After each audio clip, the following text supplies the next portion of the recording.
All right, since I've been doing this YouTube channel thing, right? There's something that I've noticed, and it's always been there, but now I pay a lot more attention to it now that I'm doing the YouTube channels, and I'm paying attention to my comments and the feedback that I get. Not only that, but I watch other people's videos and I look at their their comments on their YouTube channels, and none of this is new, but the biases of fans and stuff like that, it's always been there with social media, whether you're on Twitter, whether you're on Facebook, whether you go on a boxing forum, all right, whether you're on YouTube, whatever it is, whatever outlet there is, there's always been biased fans, and there's always going to be biased fans in every sport. But I'm taking a lot more notice to it now that I make my own videos and I watch other people's videos and view their comments. And I noticed that boxing fans, like hardcore, diehard fans, stands, I call them stands, where no matter what you say or no matter what happens, even when it's totally obvious, a fighter could get knocked out cold, and that stand will always defend that fighter and have excuses for them to the death. Like, it doesn't matter, a fighter could lose, get knocked down 12 times, and every single round they'll get knocked down and they get dominated through the whole fight, and the stand will sit here and tell you, either tell you that they think that fighter still won the fight, or they'll make up a bunch of excuses or whatever, or try to find ways to bash the other fighter that actually did win. Now,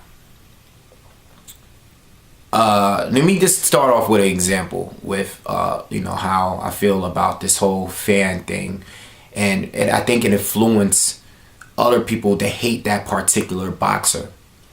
Like, I was born and raised in New York, right? I was born in the Bronx. I was actually born a few blocks away from Yankee Stadium, all right? And I lived there in that area from the Bronx, Harlem for my early childhood. And Yankees were the team that I was a fan of, all right? I went to the games, it just made sense. I was from that area to like the Yankees. My dad took me to the games, and, I was a Yankee fan or whatever growing up. I like Don Mattingly was my favorite player. But at the same time, my dad took me to the Mets games too. I used to go to the old Shea Stadium, and I used to like Darryl Strawberry. I used to go and, they hit the whole run and the Big Apple thing came up. Now, as a kid, I liked both teams. Now, I like the Yankees more, but I was a Mets fan as well. I like both New York teams. I felt that same way about the Giants, the Jets, the Jersey Nets, even though, they were a Jersey team, the Nets, the Knicks, or whatever. So, with that being said, now that I'm growing up as a man, and I still watch the sport of baseball, I notice now, like, that Mets fans absolutely hate the Yankees so much that they hate their fans. And if you tell them that you are a Yankee fan, they will do everything in their power to bash your team and try to convince you that you're not a true Yankees fan, which is ridiculous. But the Mets, they don't have all the championships and stuff like the Yankees have, so they feel that every Yankees fan is a bandwagon fan, and they only like the Yankees because they win all of the championships. I can go on and on why the Mets fans hate the Yankees fan. Now, being a Yankee fan and not a Mets hater, even though I dislike the Mets, I still gotta defend my team, and part of defending my team, which is the Yankees, I'm gonna tell you about your team, the Mets, on why the Mets are not a better franchise than the Yankees. So we'll go back and forth, but when you do it for so long with so many different Met fans, it make you always you're starting to bash the Mets, just to prove to these fans of the Mets that your team is trash. Whenever they lose, the Mets lost. I'm telling this to a Met fan, and now you realize, damn, I don't even have an issue with the Mets. I never did.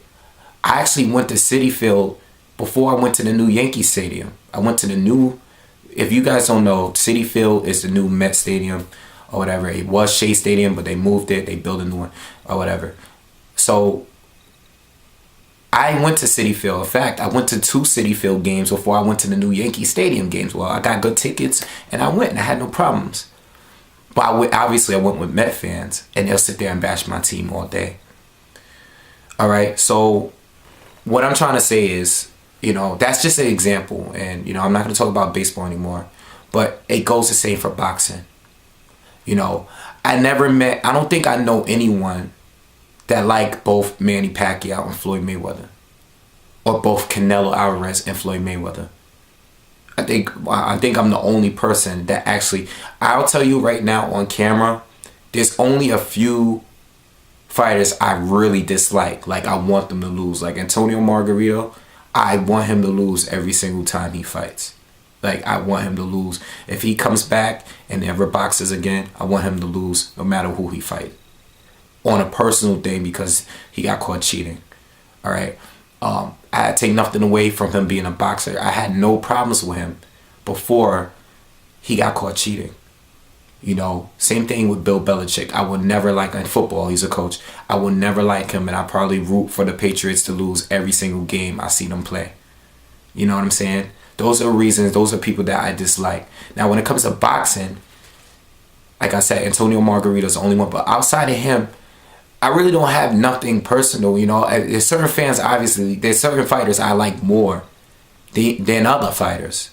But at the same time, there's no one I really dislike, that I want to see lose. Like, I like Floyd Mayweather.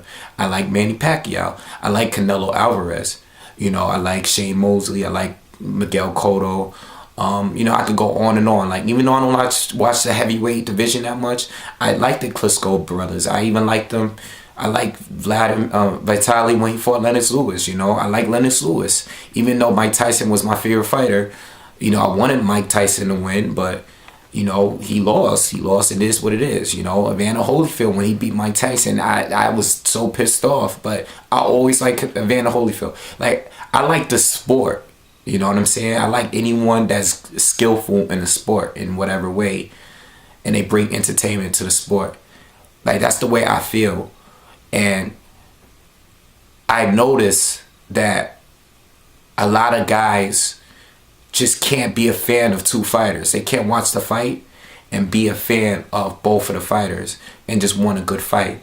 I was stuck in between who I wanted, Miguel Cotto and Floyd Mayweather, to win, because those are 2 of my top 5 current fighters. Miguel Cotto, number 1 at the time. He was still my favorite fighter. Whenever he fights, it's a big deal to me. But whenever Floyd Mayweather, it's the same thing.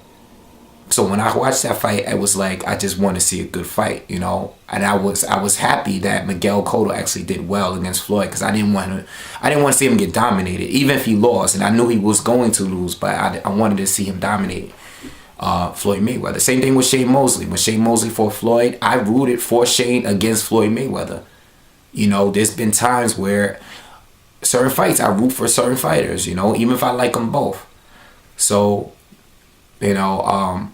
with that being said, I think people got to start, like, if you're a casual fan and you just like one particular boxer and you don't really, like, follow the sport like that, and you just like, if you like Amir Khan or something, I have a friend, one of my good friends, he like Amir Khan, he's from Pakistan. So he likes Amir Khan. He doesn't really watch boxing, but when Amir Khan fights, he watches the fight. And that's cool. There's nothing wrong with that. But you shouldn't have absolute hatred towards Floyd Mayweather or towards somebody that beat a fighter that you like, or whatever, whatever it is. Like, it's just ridiculous how people get, and then for the guys that make YouTube videos or that go to forum, or people that write, like, if you have a huge following, if you have a large following, how do you expect to gain respect if you're being biased towards a fighter? Like let's say if you're doing a video, let's say you're doing a video on a particular fighter, and you're always constantly bashing this fighter because, you know, a lot of that fighter's fans always bash you for liking another fighter. You know what I'm saying? Like, I try to do these videos completely biased. I will tell you who I'm rooting for. I will tell you in the video. I always do it. I'll tell you who I want to win, and then I'll tell you who I think is actually going to win the fight. You know what I'm saying? There's always, that's just the way I do it. That's the only way that I feel I'm going to be respected, by doing these videos. You know, being an honest person, give you my opinion. You know, I'm always going to give you an honest opinion. I'm not going to bash someone because, you know, the fans, you know, Manny Pacquiao fans are crazy. I mean, yeah, I'll say Manny Pacquiao because I think they're like the most hardcore fans, you know. They usually, you know, want Manny to win no matter what, and they'll bash whoever Manny is fighting. But I'm not going to dislike Manny Pacquiao because his fans are like a little crazy. You know, I'm not going to dislike Floyd Mayweather because some of his fans are Canelo Alvarez or Juan Manuel Marquez. You know, Juan Manuel Marquez is another guy where some of their fans, some of his fans will just, no matter what, they'll ride for him. You know what I'm saying? And they'll say the most outlandish things, even when it's clear as day. Like, I feel like I've talked to people that told me they think Marquez got robbed against Floyd Mayweather. Like, Floyd, you know, Floyd only won because they had a million excuses on why Marquez lost. But Marquez will tell you that that's the only fighter he would never fight again. He said it. So I just wanted to talk about that for the guys that's doing videos, or the guys that have a huge following out there, or, you know, whether you're big on social media. I think it's right for you to just try to be biased. I mean, try to not be biased. You know what I'm saying? If you're going to give your opinion, just know that sometimes it is obvious when you're being biased, even when you're not trying to make it look that way. You know, sometimes it's kind of obvious with the biases. Don't let the fans influence your opinion on a fighter, because the fighter they have no control over their fans. You know, so that's it. You know, I just wanted to speak on that real quick, and everybody enjoy your day.